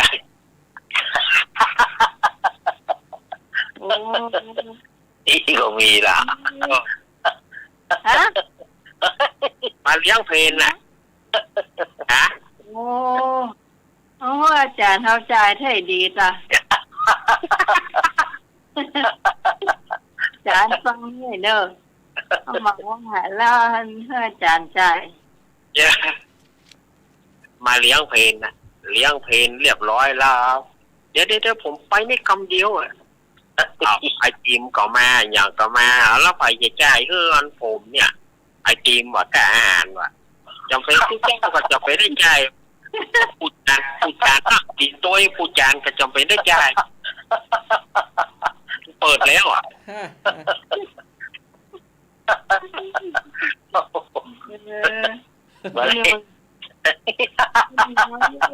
ดีข้องช่างตายแล้วนี่นะหรอฮะอาจารย์มีโต๊ะโมอะไรวะหรอที่งานแต่งงานน่ะหรอที่งานแต่งงานที่เอาตัดกระดาษใส่ซองตู้เจ้าน่ะตัดกระดาษเขาใส่ซองตู้เจ้าเป็นปึ้งวะหรอเป็นปึ้งไว้หรอตู้เจ้าเอามาเตะพอหน้ากันไปพอหน้ากันมาท่านได้นะ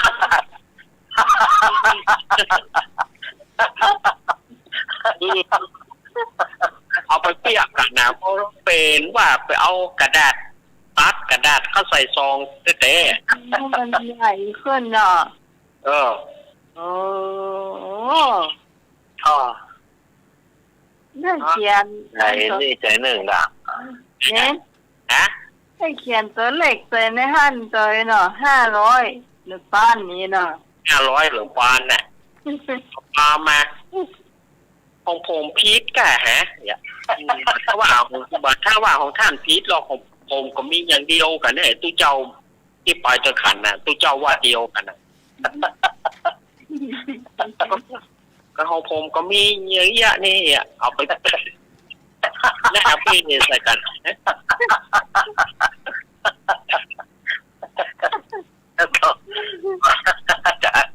สมัยนี้ต้องเปย์ของแม่มาจากเนาะมีลูกว่าตัดไม่ได้อ่ะมีอยู่เนี่ยผมบอกชื่อว่าจะคนนั้นสวดมนต์อย่างเสร็จเรียบร้อย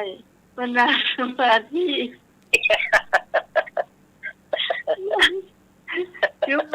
เจ้าหนังสมาธิแต่เดียวอย่างฝนเก็บซองทั้งหน้าหมดเลย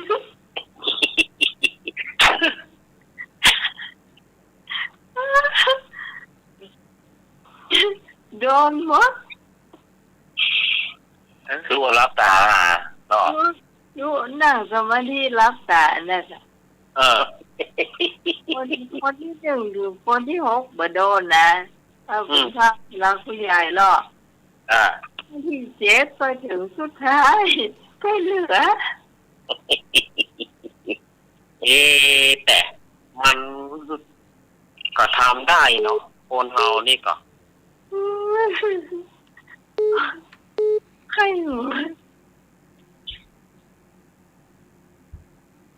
นะรู้ไหมฮะรู้ไหมเจ้าที่เจ้าที่ไหนฮะ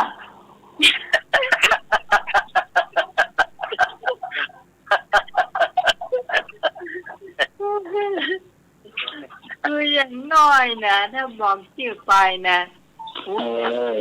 ไม่ใช่ก็โดนเหมือนกันเหรอ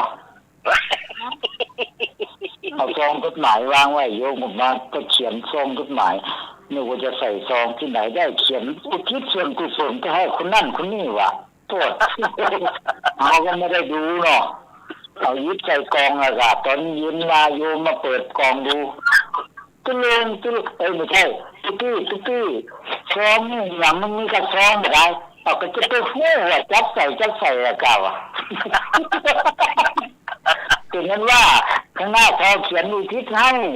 คนตายว่ะก็ทั่วโถเขาไม่มีกระดาษเขียนเนาะก็เปียกซองไม่ได้เขาเขียนนะเนาะ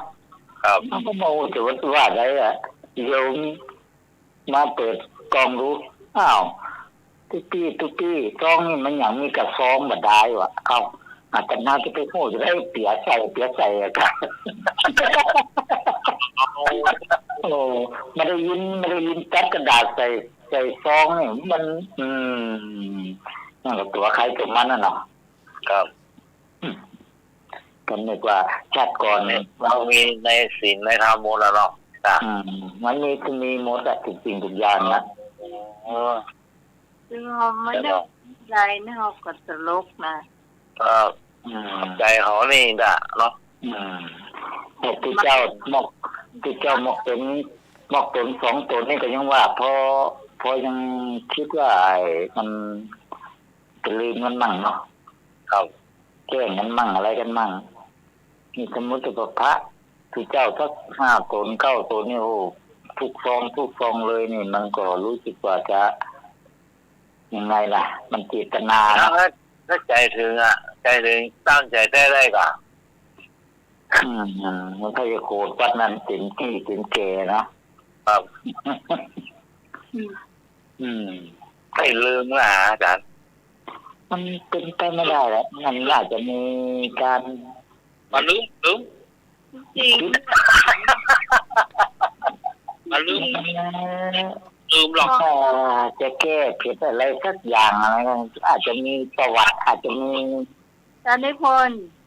ว่าไงถ้าสมมุติว่ามีคนโวยวายเอ้าซอง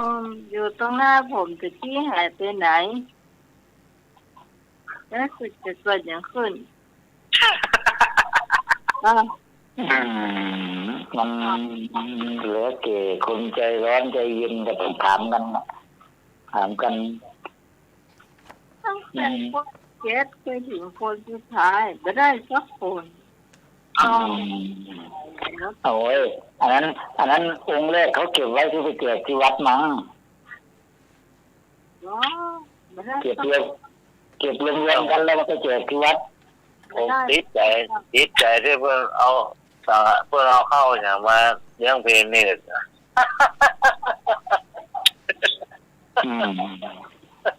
สั่งมาทั้งไอติมเนาะทั้งก๋วยเตี๋ยวเนาะนะไม่นะพอพระฉันเสร็จแล้วไม่รู้ใครจ่ายไม่รู้ไอ้คนที่มันสั่งมามันกินอิ่มแล้วมันไปก่อนแล้วเดี๋ยวก่อนเขาติดใจอันข้าวซอยแม่บัวลอยเอาจากข้าวซอยแม่บัวลอยทำต้องจ่ายเหรอนี่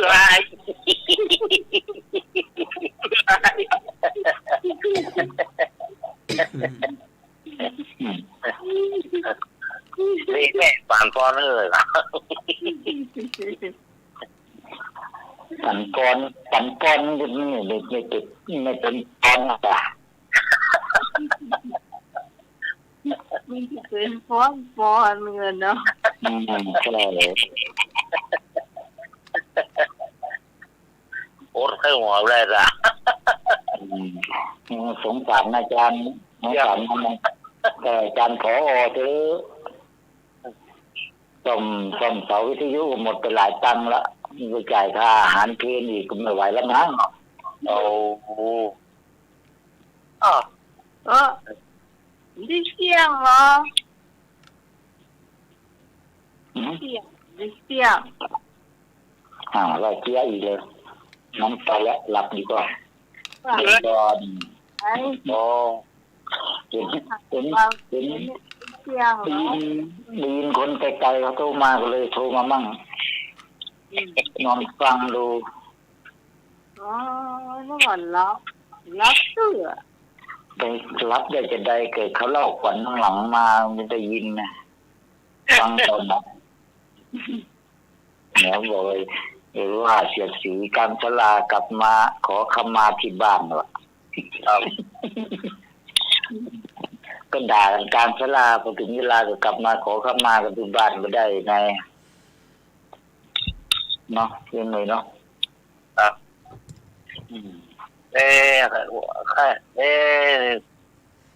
ดูพวกนี้ก็งานเวรเลยมาเชื่อตา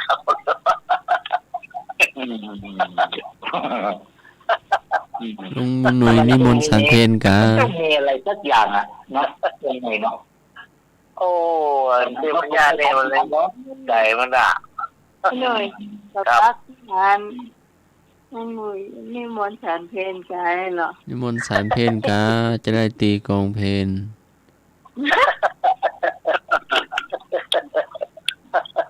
ไม่กดใจคนเดียวเลยอ่ะ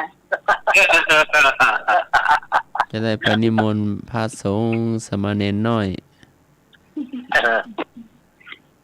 แล้วกดใจคนเดียวนะไม่ต้องจ่ายคนเดียวก็ได้วัดมีกี่ลูกกี่ตนก็หารกันเอาก็ได้คนไหนกินเยอะจ่ายเยอะคนไหนกินน้อยก็จ่ายน้อยก็ได้ไม่เท่าไหร่หรอกเชื่อเถอะไม่เกินคน100หรอกโอ้กิโลก็ด้วยมีแต่50 บาทก็ที่วัดดอยตะเกียบไม่มีนะโยมวัดดอยตะเกียบดีกว่าเปลี่ยนรุ่นละเกิดมีมาหรอกวัดดอยตะเกียบดีก็ถึงกันเป็นบุ้มก็ตัวใครตัวมันแหละหรือคนละถุงเข้ากุฏิให้กุฏิมันนะครับคนนอกก็ญาติโยมเนี่ยครัวเขาจัดการทีหลังไม่มีหรอกคนเดียวมีสปะละเนาะไม่มีไม่รู้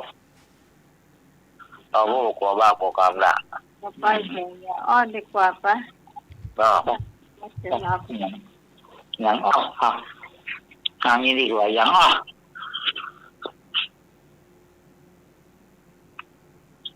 หัวเท่าขาตาเต็มตัวอย่าง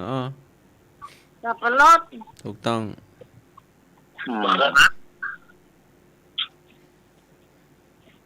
แม่น้ำปิงใครเป็นคนขุด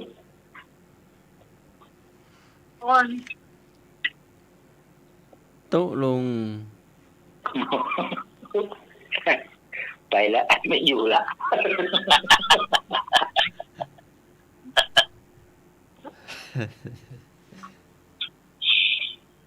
ไอ้อ๋อไอ้ยังอยู่หน้าวัด พญานาค ใจ ป้ายวัด บ่ใจ ประตูโขง อ๋อฮีบ ทางเข้าวัด ไอ้ยังอยู่หน้าวัด อ๋อฮีบ ป้ายห้ามสูบบุหรี่ในวัด บ่ใจ อ๋อหนู โกกล้อง ตัวอยู่กลางท้องตาอยู่บนปลายไม้ บัตตะกบ แม่นละ โกบ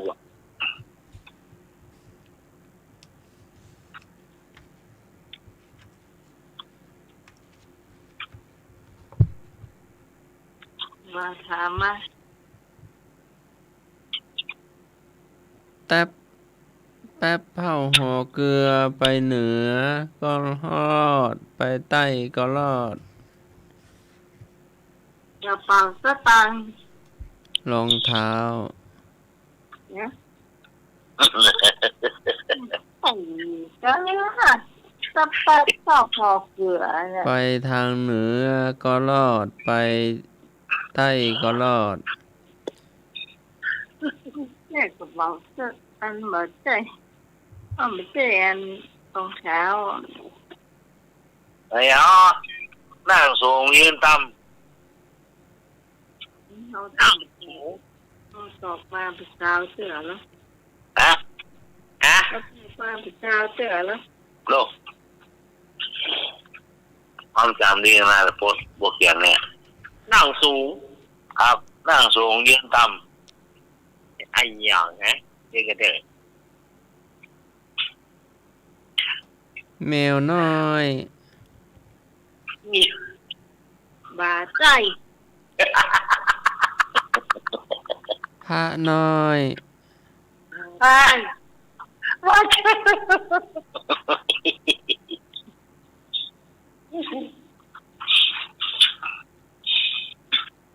แล้ว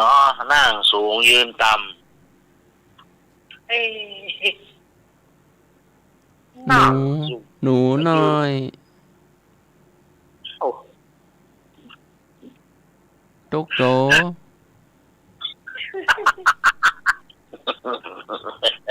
บาใจ ว่าใช่วันนี้ไอ้นึกหายแต่วันนี้แต่ใหญ่ใหญ่มูกเรียกอ่ะ ใหญ่ใหญ่ หมาน้อย หมาด้วย ถูกต้อง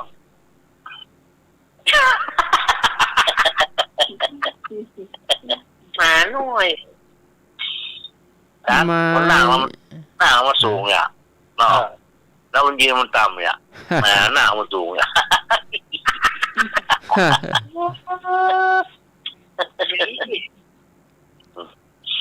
อย่างไม้เล่มเดียวเที่ยวรอบโลก คืออะไรอย่าง ยาว ของพี่สมัย ยาว อะไรยกคนโดนลำหวายจะตายเท่าแม่น้ ฮะ ำต้นเท่าลำหวายกระจายเท่าแม่น้ ต้นเท่าลำไหว ำกระจายเท่าแม่น้ กระจายทุกทั่วไปน้ำเลย ำกระจายทั่วแม่น้ำทั่วแม่น้ำต้นลำหวายกระจายทั่วแม่น้ แฮ่แฮ่ ำแหมนั่นเลี้ยว แม่นแล้ว แม่นเร็ว ครับผม โอ้ ผมตากิด กินกันง่ายยากอะ ไอ้อ๋อแป๊บเป็นปลากินนวลข้ามมาเชียง ลิ้น ถูกต้อง ไม้เล่มเดียวเที่ยวรอบโลก นาฬิกา อย่าง ไม้เล่มเดียวเดียวรอบโลกเลย อยู่กับวัวกับควาย ไม่แช่ แล้วล่ามวัวควายเป็นจะได้หนอแล้วรอเรือ เงี้ยวเงี้ยว หน้าตามันเป็นจะ เงี้ย ได้ ว หนอ สูงเลยล่ะ แล้ว ครับเงี้ยวเพื่อมัดแปดนั่นล่ะ หน้าตามันเป็นยังไงเนาะมันมี ยา สี่ ว ตีน อา ห จาร รือว่ามันมี สู สาง ม เงี้ยวยังไม่เศร้าเนี่ย มันอย่างอันการเบสสูงนี่ ครับเพื่อเทียบมาตลอด ไอ้เจียวไปเจียวมาแบบนั้น มัดไว้ มัน ครับ การเชือกผูกคอหรือว่าการเชือกพันขาหรือว่าจะได้ ปลูกคอครับ ผูกคอแล้วอันวัวควายจะเตียวแหวดแถวน่ะ ครับ ทั้งหมดอะสิ่งเนี้ย ครับ งอนแงกงอนแงกเนี่ย ครับ โอ้มันดังหรอกงอดแงกงอดแงกเวลามันเตียว ครับ สูงก็จักไปจังมาได้หรอกสบาย ต้นเต้าลำเข็มไปใส่แม่น้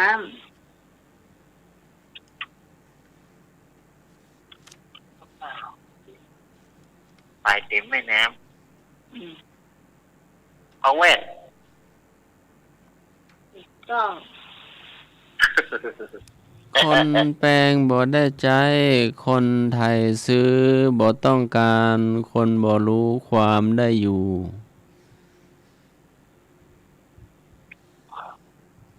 โรงศพ แม่นแล้ว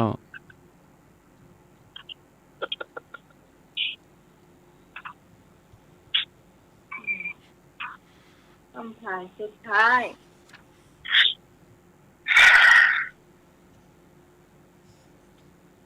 เมื่อคืนมานเมื่อวันหลับ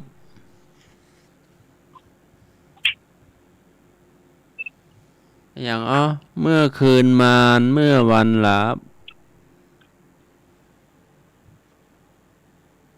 เมื่อคืนมาเมื่อวานหลับ มุ้ง แม่นสู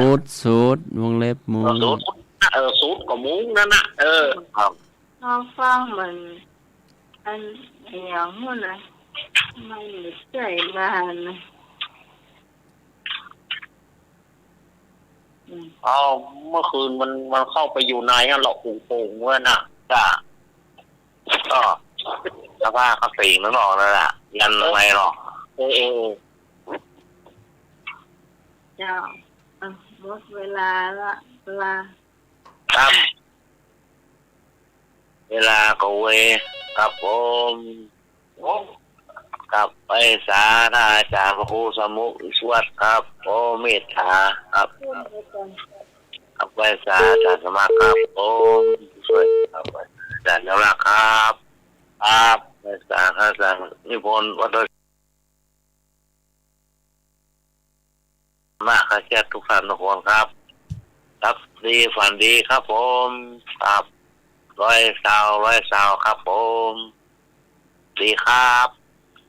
เจ้าลุงหนุ่ย เจ้า นี่ก็มาถึงช่วงสุดท้ายแล้วเนอะอาทิตย์หน้าเราก็มาเสาร์อาทิตย์หน้าเราก็มาปะกันเนาะเสาร์หน้าอาทิตย์หน้าก็มาปะกันทำไมวันนี้ก็ขอนำเอารายการทำว่าใครเครียดอำลาสถาญาติโยมไปก่อน สุดท้ายขอขอบคุณท่านอาจารย์ท่านพระครูสมุวิศวัตวรกิจโจครับผม ขอขอบคุณท่านอาจารย์สมัครครับผม ครับผม ขอบคุณพี่พิสมัยครับ แล้วก็ขอบคุณลุงนุยเทรนเนอร์ แล้วก็อนุโมทนากับญาติโยมที่เปิดวิทยุให้ฟังด้วยดีเสมอมา รับดีฝันดีเหมือนกันทุกผู้ทุกคน อายุวันโนสุขังพระลัง ท่านสมัครเจ้า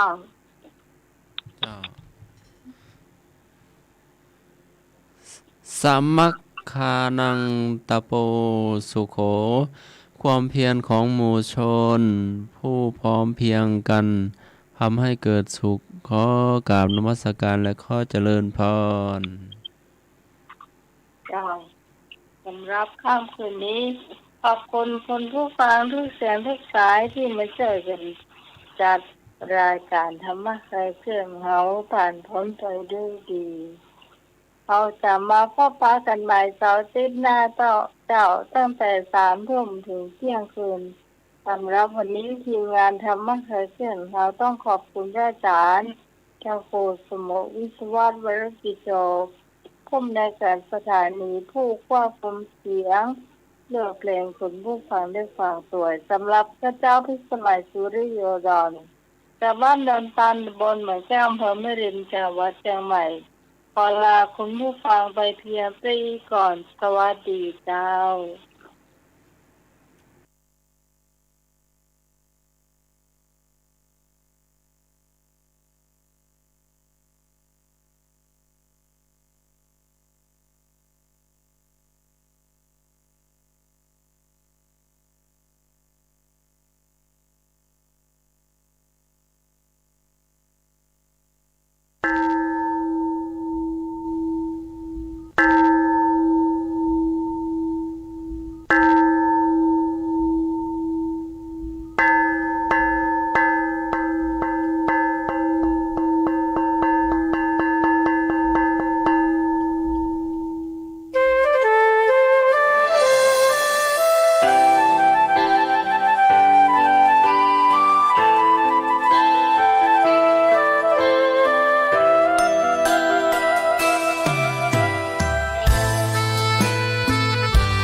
เกิดเป็นคนนั้นยากจริงนะ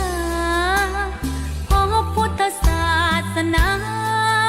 ยิ่งแสนยากเย็นคนไทยโชคดีที่สุดแล้วมีแก้ว3 ดวงงามเด่นมีวัดซึ่งเป็นนาบุญยิ่งใหญ่มีศาสนาพุทธประจำชาติไทยอยากหล่ออยากสวยเราต้องรักษาศีลอยากมีอันจะกินต้องหมั่นทำบุญทำทานเอาไว้เข้าวัดสวดมนต์ฝึกฝนสติให้ว่องไวรีบทำตอนที่เราทำเองได้อย่ารอจนตายถึงเข้าวัดว่าเข้าวัดยามเป็นจะได้เห็นแต่น้ำใจเข้าวัดยามตายจะได้เห็นแต่น้ำตาก่อนจะสายเกินขอเชิญมาใช้ชีวิตให้คุ้มค่าเจริญทานศีลภาวนาสั่งสมบารมีไว้ทำบุญตอนที่ยังมีชีวิตย่อมดีกว่ารอเขาอุทิศบุญให้